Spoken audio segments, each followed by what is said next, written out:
Hi hello guys, welcome back to Aadya colourful. ನಾನು Suma. Friends, ಇವತ್ತಿನ ವಿಡಿಯೋದಲ್ಲಿ ತುಂಬಾನೇ ಈಸಿಯಾಗಿ ಟೇಸ್ಟಿಯಾಗಿ ಮಾಡುವಂತಹ ಒಂದು ರೆಸಿಪಿಯನ್ನ ನಿಮ್ಮ ಜೊತೆ ಶೇರ್ ಮಾಡ್ಕೊಳ್ತಾ ಇದ್ದೀನಿ. ಈ ಒಂದು ರೆಸಿಪಿಯನ್ನ ನೀವು ಕೂಡ ಮನೆಯಲ್ಲಿ ತಯಾರಿಸಿ ಹೇಗೆ ಬಂತು ಅಂತ ತಪ್ಪದೆ ಕಾಮೆಂಟ್ ಸೆಕ್ಷನ್ ಅಲ್ಲಿ ತಿಳಿಸಿ. ನೀವೆಲ್ಲರೂ ಫಸ್ಟ್ ಟೈಮ್ ನನ್ನ ಚಾನಲ್ಗೆ ವಿಸಿಟ್ ಮಾಡಿದ್ರೆ ಪ್ಲೀಸ್ ಚಾನಲ್ನ ಸಬ್ಸ್ಕ್ರೈಬ್ ಮಾಡ್ಕೊಳ್ಳಿ, ಹಾಗೆ ಲೈಕ್ ಮಾಡಿ ಮತ್ತೆ ಹೆಚ್ಚೆಚ್ಚು ಶೇರ್ ಮಾಡಿ. ಬನ್ನಿ ಇವತ್ತಿನ ವಿಡಿಯೋನ ಶುರು ಮಾಡೋಣ. ಫ್ರೆಂಡ್ಸ್, ಈಗ ನಾನು ಮೊದಲನೇದಾಗಿ ಒಂದು ಕುಕ್ಕರಿಗೆ 2 ಕಪ್ ಆಗುವಷ್ಟು ನೀರನ್ನು ಹಾಕಿ ಇದನ್ನು ನಾನು ಸ್ವಲ್ಪ ಕುದಿ ಬರಲಿ ಅಂತ ಬಿಡ್ತಾ ಇದ್ದೀನಿ. ಹಾಗೆ ಫ್ರೆಂಡ್ಸ್, ನೀವು ಯಾರಾದರೂ ಫಸ್ಟ್ ಟೈಮ್ ನನ್ನ ಚಾನಲ್ಗೆ ವಿಸಿಟ್ ಮಾಡಿದರೆ ಪ್ಲೀಸ್ ಚಾನಲ್ನ ಸಬ್ಸ್ಕ್ರೈಬ್ ಮಾಡ್ಕೊಳ್ಳಿ ಮತ್ತು ಲೈಕ್ ಮಾಡಿ, ಹೆಚ್ಚೆಚ್ಚು ಶೇರ್ ಮಾಡಿ. ತುಂಬಾ ಈಸಿಯಾಗಿ ಟೇಸ್ಟಿಯಾಗಿ ಮಾಡುವಂಥ ಒಂದು ಬ್ರೇಕ್ಫಾಸ್ಟ್ ರೆಸಿಪಿ. ಖಂಡಿತವಾಗ್ಲೂ ಸುಮಾರು ಸಲ ಮನೆಯಲ್ಲಿ ನೀವು ಈ ಒಂದು ಬಿಸಿಬೇಳೆ ಭಾತನ್ನು ಮಾಡಿರ್ತೀರ, ಆದರೆ ಈ ವಿಧಾನದಲ್ಲಿ ಒಂದು ಸಲ ಟ್ರೈ ಮಾಡಿ. ಖಂಡಿತವಾಗ್ಲೂ ಹೋಟೆಲ್ ಶೈಲಿಯಲ್ಲೇ ನೀವು ಮನೆಯಲ್ಲಿ ಬಿಸಿಬೇಳೆ ಭಾತನ್ನು ತಯಾರಿಸ್ಕೊಳ್ಬೋದು. ಅದಾದ ನಂತರ ಒಂದು ಅರ್ಧ ಕಪ್ ಆಗುವಷ್ಟು ಬೇಳೆಯನ್ನು, ಅಂದರೆ ತೊಗರಿಬೇಳೆಯನ್ನು ನಾನು ಸ್ವಲ್ಪ ತೊಳೆದು ಅದನ್ನು ಒಂದು 5 ನಿಮಿಷ ನೆನೆ ಹಾಕ್ಕೊಂಡಿದ್ದೆ. ಅದಾದ ನಂತರ ಈಗ ಕುಕ್ಕರ್ಗೆ ಹಾಕ್ಕೊಂಡಿದ್ದೀನಿ. ಸೊ ಅದು ಚೆನ್ನಾಗಿ ಕುದಿ ಬರ್ತಾ ಇದೆ. ಅದಾದ ನಂತರ ಒಂದು ಈರುಳ್ಳಿಯನ್ನು ಸಣ್ಣದಾಗಿ ಕಟ್ ಮಾಡಿ ಹಾಕ್ಕೊಂಡಿದ್ದೀನಿ. ಇಷ್ಟನ್ನು ಹಾಕಿದ ನಂತರ ಇದಕ್ಕೆ 1 ಸ್ಪೂನು ಎಣ್ಣೆ ಅಥವಾ ತುಪ್ಪ ಯಾವುದನ್ನು ಬೇಕಿದ್ರೂ ಹಾಕ್ಕೊಳ್ಬೋದು. ನಂತರ ಒಂದು ಟೊಮ್ಯಾಟೊವನ್ನು ಸಣ್ಣದಾಗಿ ಕಟ್ ಮಾಡಿ ಹಾಕ್ಕೊಂಡಿದ್ದೀನಿ. ಈಗ ನಾನು ಇದನ್ನು ಸ್ವಲ್ಪ ಚೆನ್ನಾಗಿ ಬೇಯೋದಕ್ಕೆ ಬಿಡಬೇಕಾಗತ್ತೆ. ಬೇಳೆಯನ್ನು ಚೆನ್ನಾಗಿ ಬೇಯಿಸ್ಕೋಬೇಕು.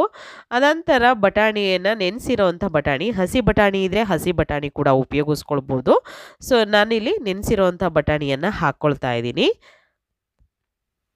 ಎಲ್ಲದನ್ನು ಕೂಡ ಹಾಕ್ಕೊಂಡು ಈಗ ಒಂದು ಸಲ ಚೆನ್ನಾಗಿ ಮಿಕ್ಸ್ ಮಾಡಿಕೊಂಡು 1 ಟೇಬಲ್ ಸ್ಪೂನ್ ಆಗುವಷ್ಟು ಅಡುಗೆ ಎಣ್ಣೆ ಹಾಕ್ಕೊಂಡಿದ್ದೀನಿ. ಇಷ್ಟನ್ನು ಹಾಕಿ ಬೇಳೆ ಚೆನ್ನಾಗಿ ಬೇಯೋದಕ್ಕೆ ನಾವು ಅದರ ಲಿಡ್ಡನ್ನು ಕ್ಲೋಸ್ ಮಾಡಿ ನಾವು ಸುಮಾರು 2 ರಿಂದ 3 ವಿಷಲ್ ಮಾಡಿಸ್ಕೋಬೇಕಾಗತ್ತೆ. ಸೊ ಕೆಲವೊಂದು ಸಲ ಬೇಳೆ ತುಂಬ ಚೆನ್ನಾಗಿ 1 ವಿಷಲ್ಗೆ ಕೆಲವು ಕಡೆ ಚೆನ್ನಾಗಿ ಬೆಂದ್ಬಿಡುತ್ತೆ, ಕೆಲವೊಂದು ಸಲ ಬೇಯೋದಿಲ್ಲ. ಅದಕ್ಕೋಸ್ಕರ 2 ರಿಂದ 3 ವಿಷಲ್ಸ್ ನಾನು ಮಾಡ್ಕೊಳ್ತಿದ್ದೀನಿ. ನೀವು ಮನೆಯಲ್ಲಿ ಸಾಂಬಾರಿಗೆ ಎಷ್ಟು ಮಾಡ್ಕೊತೀರೋ ಅಷ್ಟು ವಿಷಲ್ನ ಮಾಡಿಸ್ಕೊಂಡ್ರೆ ಸಾಕಾಗುತ್ತೆ. ನಂತರ ಇಲ್ಲಿ ಅಕ್ಕಿಯನ್ನು ತಗೊಳ್ತಾ ಇದ್ದೀನಿ. ಇಲ್ಲಿ ನಾನು 1.5 ಕಪ್ ಆಗುವಷ್ಟು ಅಕ್ಕಿಯನ್ನು ತಗೊಳ್ತಾ ಇದ್ದೀನಿ. ನೋಡ್ತಾ ಇದ್ದೀರಲ್ಲ, 1.5 ಕಪ್ ಆಗುವಷ್ಟು ಅಕ್ಕಿ. ಇಲ್ಲಿ ಸುಮಾರು ಎಷ್ಟು ಜನಕ್ಕೆ ಆಗುತ್ತೆ ಅಂತ ಅಂದರೆ, ನಾನೀಗ ಮಾಡ್ತಿರೋವಂಥ ಮೆಜರ್ಮೆಂಟಲ್ಲಿ ಸುಮಾರು 6 ರಿಂದ 7 ಜನ ಚೆನ್ನಾಗಿ ಹೊಟ್ಟೆ ತುಂಬ ತಿನ್ನೋಷ್ಟು ಒಂದು ಬ್ರೇಕ್ಫಾಸ್ಟ್ ರೆಡಿ ಆಗುತ್ತೆ. 6 ರಿಂದ 7 ಜನ. ಓಕೆ. ನಂತರ ಈಗ ಅಕ್ಕಿಯನ್ನು ತೊಳೆದು ನಾನು ಹಾಕಿದ್ದೀನಿ. ಸೊ ಈಗ ಇಲ್ಲಿ ಒಂದು ಪ್ಯಾನಿಗೆ ನಾನು 2 ಸ್ಪೂನ್ ಆಗುವಷ್ಟು ಕಡಲೆಬೇಳೆಯನ್ನು ಹಾಕ್ಕೊಂಡು ಅದನ್ನು ಉರಿಬೇಕಾಗುತ್ತೆ, ರೋಸ್ಟ್ ಮಾಡ್ಕೋಬೇಕಾಗುತ್ತೆ. ಸೊ ನೋಡಿ, ಸ್ಟವ್ನ ಲೋ ಫ್ಲೇಮಲ್ಲಿ ಇಟ್ಕೊಂಡು ನಾನು ಇದನ್ನು ರೋಸ್ಟ್ ಮಾಡ್ಕೊಳ್ತಾ ಇದ್ದೀನಿ. ಅದಾದ ನಂತರ ಅದನ್ನು ತೆಗೆದಿಟ್ಬಿಟ್ಟು ಮತ್ತೆ ಉದ್ದಿನಬೇಳೆ 2 ಸ್ಪೂನ್ ಆಗುವಷ್ಟು ಉದ್ದಿನಬೇಳೆಯನ್ನು ಕೂಡ ಹೀಗೆ ನಾವು ಡ್ರೈ ರೋಸ್ಟ್ ಮಾಡ್ಕೊಳ್ಳೋಣ. ಇದನ್ನು ಕೂಡ ನಾನು ತೆಗೆದಿಟ್ಕೊಳ್ತೀನಿ. ಸೊ ಈ ಪೌಡರ್ ನೀವು ಅಂಗಡಿಯಲ್ಲಿ ತಂದು ಪೌಡರ್ನ ಬೇಕಿದ್ರೆ ಉಪಯೋಗಿಸಿ ಕೂಡ ಬಿಸಿಬೇಳೆಭಾತ್ ಮಾಡ್ಕೋಬೋದು. ಇಲ್ಲ ಅನ್ನೋದಾದರೆ ಮನೆಯಲ್ಲಿಯೇ ಪೌಡರ್ ಮಾಡ್ಕೋಬೋದು. ನಾನು ಬಿಸಿಬೇಳೆಭಾತ್ ಪೌಡರ್ ಹೇಗೆ ಮಾಡ್ಕೊಳ್ಳೋದು ಪ್ಲಸ್ ಬಿಸಿಬೇಳೆಭಾತ್ ಮಾಡ್ಕೊಳ್ಳೋ 2 ವಿಧಾನವನ್ನು ಈ ವಿಡಿಯೋದಲ್ಲಿ ತಿಳಿಸ್ಕೊಡ್ತಾ ಇದ್ದೀನಿ. ನಂತರ 2 ಸ್ಪೂನ್ ಆಗುವಷ್ಟು ಜೀರಿಗೆಯನ್ನು ಹಾಕ್ಕೊಂಡಿದ್ದೀನಿ. ಜೀರಿಗೆ ಕೂಡ ತೆಗೆದಾಕಿದ ನಂತರ ನಾನು 5 ಒಣಮೆಣಸಿನ್ಕಾಯಿನ ಅದನ್ನು ಕೂಡ ಡ್ರೈ ರೋಸ್ಟ್ ಮಾಡ್ಕೊಳ್ತಾ ಇದ್ದೀನಿ. ಸೊ ಇದನ್ನು ಕೂಡ ಒಂದು ಕಡೆ ತೆಗೆದಿಟ್ಕೊಳ್ಳೋಣ. ನಂತರ 1 ಸ್ಪೂನ್ ಆಗುವಷ್ಟು ಧನಿಯಾ ಬೀಜ, 1 ಸ್ಪೂನು, ಜಾಸ್ತಿ ಏನು ಬೇಕಾಗೋದಿಲ್ಲ. ಇದು 2 ಕೂಡ ರೋಸ್ಟ್ ಮಾಡಿ ತೆಗೆದಿಟ್ಕೊಳ್ಳೋಣ. ನಂತರ ಕಾಳು ಮೆಣಸು 6 ಕಾಳು ಮೆಣಸು, ಸ್ವಲ್ಪ ಚಕ್ಕೆ. ನಾನು ಪೌಡರ್ನ ಮಾಡಿ ಇಟ್ಕೊಳ್ತಾ ಇಲ್ಲ. ಸೊ ಬರೀ ಪೌಡರ್ನ ಮಾಡಿಕೊಂಡು ಈ ಒಂದು ರೆಸಿಪಿ ಮಾಡೋದಕ್ಕೆ ಎಷ್ಟು ಬೇಕೋ ಅಷ್ಟು ಮಾಡ್ಕೊಂಡಿದ್ದೀನಿ. ನೀವು ಸ್ಟೋರ್ ಮಾಡ್ಕೊಳ್ಳೋದಾದರೆ ಜಾಸ್ತಿ ಕ್ವಾಂಟಿಟಿಯಲ್ಲಿ ಮಾಡ್ಕೋಬೇಕಾಗತ್ತೆ.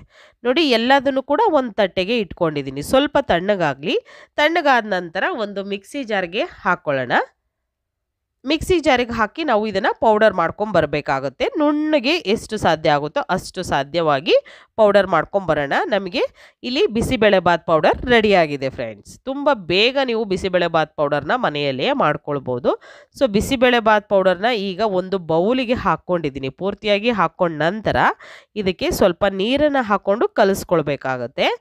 ಈಗ ಮೊದಲನೇದಾಗಿ ಮತ್ತೆ ನಾನು ರುಬ್ಬೋದಕ್ಕೆ ಸ್ವಲ್ಪ ಶುಂಠಿ, ಹಾಗೆ ಬೆಳ್ಳುಳ್ಳಿ ಸ್ವಲ್ಪ, ನಂತರ 2 ಸ್ಪೂನ್ ಆಗುವಷ್ಟು ಕಾಯಿ, ಇಷ್ಟನ್ನು ಕೂಡ ತಗೊಂಡಿದ್ದೀನಿ. ಈಗ ಒಂದು ಮಿಕ್ಸಿ ಜಾರ್ ತಗೊಳ್ಳೋಣ. ಇದಕ್ಕೆ ನಾವು ಈ ಎಲ್ಲ ಮಸಾಲೆಗಳನ್ನು ಹಾಕ್ಕೊಳ್ಳೋಣ. ಕಾಯಿ, ಶುಂಠಿ ಬೆಳ್ಳುಳ್ಳಿ ಇಷ್ಟನ್ನು ಕೂಡ ಹಾಕ್ಕೊಂಡು ಸ್ವಲ್ಪ ನೀರು ಹಾಕ್ಕೊಂಡು ಇದನ್ನು ಚೆನ್ನಾಗಿ ನುಣ್ಣಗೆ ಗ್ರೈಂಡ್ ಮಾಡ್ಕೊಂಡು ಬಂದ್ಬಿಡೋಣ. ಇದಕ್ಕೆ ಸ್ವಲ್ಪ ಈರುಳ್ಳಿ ಕೂಡ ಸೇರಿಸ್ಕೊಳ್ತೀನಿ ನಾನು. ನೋಡಿ ಸ್ವಲ್ಪ ಒಂದು ಅರ್ಧ ಈರುಳ್ಳಿ ಇದ್ದರೆ ಸಾಕು, ಜಾಸ್ತಿ ಏನು ಬೇಕಾಗೋದಿಲ್ಲ. ಈಗ ನುಣ್ಣಗೆ ಇದನ್ನು ಗ್ರೈಂಡ್ ಮಾಡ್ಕೊಂಬರೋಣ ಸ್ವಲ್ಪ ನೀರು ಹಾಕ್ಕೊಂಡು. ಈಗ ಸ್ವಲ್ಪ ಹುಣಸೆಹಣ್ಣು ನೋಡ್ಬೋದು, ಇಷ್ಟು ಹುಣಸೆಹಣ್ಣ ಸ್ವಲ್ಪ ನೀರು ಹಾಕಿ ಅದನ್ನು ನೆನೆಯೋದಕ್ಕೆ ಬಿಡ್ತಾ ಇದ್ದೀನಿ. ಅದಾದ ನಂತರ ಈಗ ನಾವು ಬಿಸಿಬೇಳೆ ಪೌಡರ್ ಇದೆಯಲ್ಲ, ಆ ಪೌಡರ್ಗೆ ಸ್ವಲ್ಪ ನೀರು ಹಾಕ್ಕೊಂಡು ಕಲಿಸ್ಕೊಳ್ಳೋಣ. ನೋಡಿ ಇದನ್ನು ಕಲಿಸ್ತಾ ಇದ್ದೀನಿ. ಸ್ವಲ್ಪ ತೆಳ್ಳಗೆ ಕಲಸಿ ನಾವು ಅದನ್ನು ಒಂದು ಕಡೆ ಇಟ್ಕೋಬೇಕಾಗುತ್ತೆ. ಕಾಯನ್ನು ಕೂಡ ರುಬ್ಬಿ ಒಂದು ಸೈಡ್ ತೆಗೆದಿಟ್ಕೊಂಡಿದ್ದೀನಿ ಆಲ್ರೆಡಿ. ಈಗ ನಾವು ಬೇಳೆಯನ್ನು ಕೂಗೋದಕ್ಕೆ ಇಟ್ಟಿದ್ವಲ್ವ, ವಿಷಲ್ ಆಗೋದಕ್ಕೆ, ಬೇಳೆ ಮತ್ತು ಬಟಾಣಿ ಎಲ್ಲ ಚೆನ್ನಾಗಿ ಬೆಂದಿದೆ ನೋಡಿ. ವಿಷಲ್ ಆಗಿದೆ, ನೀಟಾಗಿ ಆಗಿದೆ. ಯಾವುದೇ ರೀತಿ ತೊಂದರೆ ಅಂತೂ ಆಗೋದಿಲ್ಲ. ತುಂಬ ಚೆನ್ನಾಗಿ ಬೇಳೆ ಬೆಂದಿದೆ. ಈ ರೀತಿಯಾಗಿ ಬೇಯಬೇಕು ಬೇಳೆ. ಅದಾದ ನಂತರ ತರಕಾರಿಗಳನ್ನು ಹಾಕ್ಕೊಳ್ತಾ ಇದ್ದೀನಿ. ಇಲ್ಲಿ ಬೀನ್ಸನ್ನು ಹಾಕ್ಕೊಂಡ ನಂತರ ನಾನು ಕ್ಯಾರೆಟು ಮತ್ತು ಆಲೂಗೆಡ್ಡೆ ಇಷ್ಟನ್ನು ಕೂಡ ಹಾಕ್ಕೊಳ್ತೀನಿ. ಎಲ್ಲ ತರಕಾರಿಗಳನ್ನು ಹಾಕೋಕೆ ಹೋಗಬೇಡಿ. ಬೀನ್ಸು, ಆಲೂಗೆಡ್ಡೆ, ಕ್ಯಾರೆಟು ಇಷ್ಟಿದ್ರೆ ಚೆನ್ನಾಗಿರುತ್ತೆ. ನೀವು ಬೇಕು ಅಂದರೆ ಇದಕ್ಕೆ ಹೂಕೋಸು ಕೂಡ ಹಾಕ್ಕೊಳ್ಬೋದು. ನಂತರ ಒಂದು ಅರ್ಧ ಈರುಳ್ಳಿ, ಒಂದು ಅರ್ಧ ಟೊಮ್ಯಾಟೊನ ಈ ರೀತಿಯಾಗಿ ನಾನು ಹಾಕ್ಕೊಂಡಿದ್ದೀನಿ. ಮತ್ತು ಸ್ವಲ್ಪ ಕರಿಬೇವು ಇಷ್ಟನ್ನು ಹಾಕಿ ಇದನ್ನು ಮಿಕ್ಸ್ ಮಾಡ್ಕೊಳ್ಳೋಣ. ಸ್ವಲ್ಪ ಕಡಲೆ ಬೀಜ ಹಾಕ್ಕೊಳ್ತಾ ಇದ್ದೀನಿ. ಒಂದು 2 ಟೇಬಲ್ ಸ್ಪೂನ್ ಆಗೋಷ್ಟು ಕಡಲೆ ಬೀಜ ಇಷ್ಟನ್ನು ಹಾಕಿದ ನಂತರ ಸ್ವಲ್ಪ ಬಟಾಣಿ ಮತ್ತೆ ತಗೊಳ್ತಾ ಇದ್ದೀನಿ ನಾನು. ಈಗ ಮಿಕ್ಸ್ ಮಾಡ್ಕೊಳ್ಳೋಣ. ಇದಕ್ಕೆ ಸ್ವಲ್ಪ ಉಪ್ಪನ್ನು ಸೇರಿಸ್ಕೊಳ್ಳಿ. ಸ್ವಲ್ಪ ಉಪ್ಪು ಹಾಕ್ಕೊಂಡ್ರೆ ನಮಗೆ ಎಲ್ಲ ತರಕಾರಿಗಳಲ್ಲಿ ಸ್ವಲ್ಪ ಉಪ್ಪಿನ ಅಂಶ ಬಂದ್ಬಿಡುತ್ತೆ. ಅದಕ್ಕೋಸ್ಕರ ಉಪ್ಪಿರಲಿ, ಚೆನ್ನಾಗಿರುತ್ತೆ ಟೇಸ್ಟು ಕೂಡ, ಅದಕ್ಕೋಸ್ಕರ. ಈಗ ಒಂದು ಲಿಡ್ ಕ್ಲೋಸ್ ಮಾಡಿಬಿಡೋಣ. ಇದನ್ನು ಒಂದು ವಿಷಲ್ ಮಾಡಿಸ್ಕೊಳ್ಳೋಣ. ಅದಾದ ನಂತರ ಒಂದು ಕುಕ್ಕರ್ಗೆ ನೀರನ್ನು ಹಾಕಿ ಇಡ್ತಾ ಇದ್ದೀನಿ. ಅಕ್ಕಿಯನ್ನು ಬೇಯೋದಕ್ಕೆ ನಾವು ನೀರು ಅಗಲವಾಗಿರುವಂಥ ಒಂದು ಪಾತ್ರೆಯನ್ನು ತಗೊಳ್ಳಿ. ಸ್ವಲ್ಪ ಬಿಸಿಬೇಳೆ ಬಾತ್ ಮಾಡಬೇಕಾದ್ರೆ ಪಾತ್ರೆ ಸ್ವಲ್ಪ ದೊಡ್ಡದಾಗಿರಬೇಕು, ಅಗಲವಾಗಿರಬೇಕು ಮೇಯ್ನು. ಓಕೆ, ನೀರಿಗೆ ಈಗ ನಾನು ತೊಳೆದಿಟ್ಟಿರುವಂಥ ಅಕ್ಕಿಯನ್ನು ಹಾಕ್ಕೊಳ್ತಾ ಇದ್ದೀನಿ. ಅಕ್ಕಿ ಎಲ್ಲ ಪೂರ್ತಿಯಾಗಿ ಹಾಕಿ ನೀರು ಎಷ್ಟು ಬೇಕೋ ನೋಡಿಕೊಂಡು ನೀರು ಹಾಕ್ಕೊಳ್ಳಿ. ಆಮೇಲೆ ಬೇಕು ಅಂದರೆ ಸ್ವಲ್ಪ ನೀರನ್ನು ಹೆಚ್ಚಿಸ್ಕೊಳ್ಳೋಣ, ಆದರೆ ತೀರಾ ಕಮ್ಮಿ ಆಗೋ ಥರ ಅಂತೂ ನೀರಿಡಬೇಡಿ.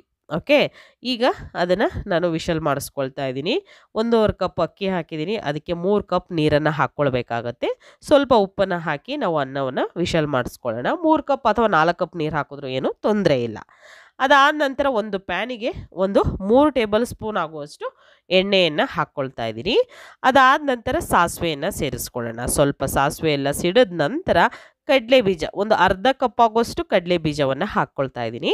ಬಿಸಿಬೇಳೆ ಬಾತ್ಗೆ ಕಡಲೆ ಬೀಜ, ಬಟಾಣಿ ಅಲ್ಲಲ್ಲಿ ಸಿಗ್ತಾ ಇದ್ದರೆ ತಿನ್ನೋದಕ್ಕೂ ಟೇಸ್ಟು, ಹಾಗೆ ಅದು ನೋಡೋದಕ್ಕೂ ಕೂಡ ತುಂಬ ಚೆನ್ನಾಗಿರುತ್ತೆ. ಅದಕ್ಕೋಸ್ಕರ ಕಡಲೆ ಬೀಜ ಚೆನ್ನಾಗಿ ಫ್ರೈ ಆದ ನಂತರ ನಾನಿಲ್ಲಿ ಕರಿಬೇವನ್ನು ಹಾಕ್ಕೊಂಡಿದ್ದೀನಿ.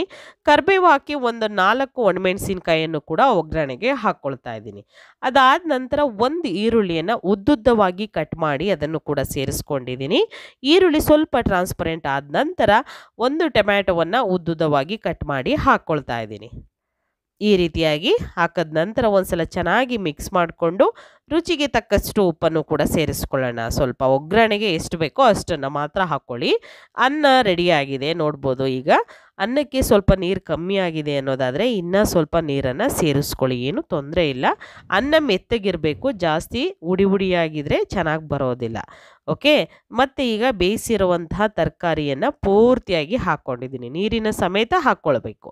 ಓಕೆ, ಇಷ್ಟನ್ನು ಹಾಕಿದ ನಂತರ ಇವಾಗ ನಾವು ಒಂದ್ಸಲ ಮಿಕ್ಸ್ ಮಾಡ್ಕೊಳ್ತಾ ಇದ್ದೀನಿ. ಅದು ಬೇಯ್ತಾ ಇರಲಿ. ಓಕೆ, ಮಿಕ್ಸ್ ಮಾಡಿಕೊಂಡು ಅದನ್ನು ಸ್ಟವ್ ಮೇಲೆ ಇಟ್ಬಿಡಿ. ಅದು ಬೇಯ್ತಾ ಇರುತ್ತೆ. ಕೆಲವೊಂದು ಇಂಗ್ರೀಡಿಯೆಂಟ್ಸ್ನ ನೀವು ಆ್ಯಡ್ ಮಾಡ್ತಾ ಹೋಗಿ. ಬಿಸಿಬೇಳೆ ಬಾತ್ ಮಾಡೋದಕ್ಕೆ ಸ್ವಲ್ಪ ಟೈಮ್ ತಗೊಳುತ್ತೆ, ಆದರೆ ಪರ್ಫೆಕ್ಟಾಗಿ ಮನೆಯಲ್ಲಿ ಮಾಡ್ಕೋಬೋದು. ನೀವು ಬಿಸಿಬೇಳೆ ಬಾತ್ ಪೌಡರ್ನೇ ಒಂದ್ಸಲ ರೆಡಿ ಮಾಡಿ ಇಟ್ಕೊಂಡು ಅದಾದ ನಂತರ ಯಾವಾಗ ಬೇಕಿದ್ರೂ ನೀವು ಬಿಸಿಬೇಳೆ ಬಾತ್ ಮಾಡ್ಕೋಬೋದು. ಈಗ ಪೌಡರ್ನ ನಾವು ನೀರಲ್ಲಿ ಮಿಕ್ಸ್ ಮಾಡಿಟ್ಟಿದ್ದೀವಿ, ಅದನ್ನು ಕೂಡ ಈಗ ಬಿಸಿಬೇಳೆ ಬಾತ್ಗೆ ನಾನು ಹಾಕ್ಕೊಂಡಿದ್ದೀನಿ. ನಂತರ ರುಬ್ಬಿರುವಂಥ ಕಾಯಿಯನ್ನು ಕೂಡ ಹಾಕ್ಕೊಳ್ತಾ ಇದ್ದೀನಿ. ಇಷ್ಟನ್ನು ಹಾಕಿದ ನಂತರ ಒಂದ್ಸಲ ಚೆನ್ನಾಗಿ ಮಿಕ್ಸ್ ಮಾಡ್ಕೊಳ್ಳೋಣ. ಇದನ್ನು ನೀವು ಜಾರು ತೊಳೆದು ಕೂಡ ನೀರನ್ನು ಹಾಕ್ಕೊಳ್ಬೋದು. ಸೊ ಏನು ತೊಂದರೆ ಇಲ್ಲ. ಜಾಸ್ತಿ ಗಟ್ಟಿ ಇರಬಾರ್ದು, ಹಾಗೆ ಜಾಸ್ತಿ ತೆಳ್ಳಗೆ ಕೂಡ ಮಾಡ್ಕೋಬಾರ್ದು. ಒಂದು ಮೀಡಿಯಮಾಗಿ ಇರಬೇಕು ನಮಗೆ ಬಿಸಿಬೇಳೆಬಾತು. ಈಗ ಸ್ವಲ್ಪ ಹುಣಸೆ ರಸನ ಹಾಕ್ಕೊಳ್ತಾ ಇದ್ದೀನಿ. ನೆನೆ ಹಾಕಿದ್ವಲ್ಲ, ಸ್ವಲ್ಪ ಹುಳಿ ಇರಬೇಕು. ಜಾಸ್ತಿ ಅತಿಯಾಗಿ ಹುಳಿ ಆಗಬಾರ್ದು.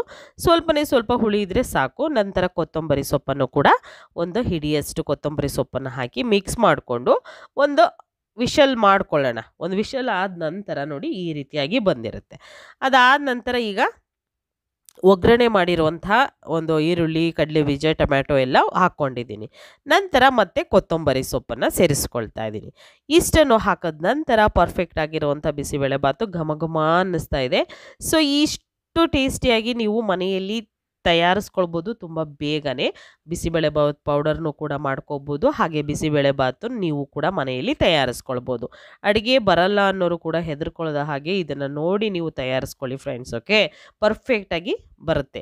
ಈಗ ಒಂದು ರುಚಿಯಾಗಿರುವಂಥ ಬ್ರೇಕ್ಫಾಸ್ಟ್ ರೆಡಿಯಾಗಿದೆ. ನೀವು ಕೂಡ ಮನೆಯಲ್ಲಿ ತಯಾರಿಸಿ ಹೇಗೆ ಬಂತು ಅಂತ ತಪ್ಪದೆ ನನಗೆ ಕಾಮೆಂಟ್ ಸೆಕ್ಷನಲ್ಲಿ ತಿಳಿಸ್ತೀರಾ ಅಂತ ನಾನು ಭಾವಿಸ್ತೀನಿ. ಆಗಿರುವಂಥ ಒಂದು ಬಿಸಿಬೇಳೆಬಾತನ್ನ ಒಂದು ತಟ್ಟೆಗೆ ಸರ್ವ್ ಮಾಡ್ಕೊಳ್ತೀನಿ. ನಾನು ಕೂಡ ಮನೆಯಲ್ಲಿ ತುಂಬ ಈಸಿಯಾಗಿ ಮಾಡುವಂಥ ಈ ಒಂದು ರೆಸಿಪಿಯನ್ನು ನಿಮ್ಮ ಜೊತೆ ಶೇರ್ ಮಾಡ್ಕೊಂಡಿದ್ದೀನಿ. ನೀವು ಕೂಡ ತಯಾರಿಸಿ ಹೇಗೆ ಬಂತು ತಿಳಿಸಿ. ಇವತ್ತಿನ ವಿಡಿಯೋನ ಇಲ್ಲಿಗೆ ಮುಗಿಸ್ತಾ ಇದ್ದೀನಿ ಫ್ರೆಂಡ್ಸ್. ಮತ್ತೆ ಇನ್ನೊಂದು ಹೊಸ ವಿಡಿಯೋ ಜೊತೆ ಬರ್ತೀನಿ. ಅಲ್ಲಿವರೆಗೂ take care, bye, see you.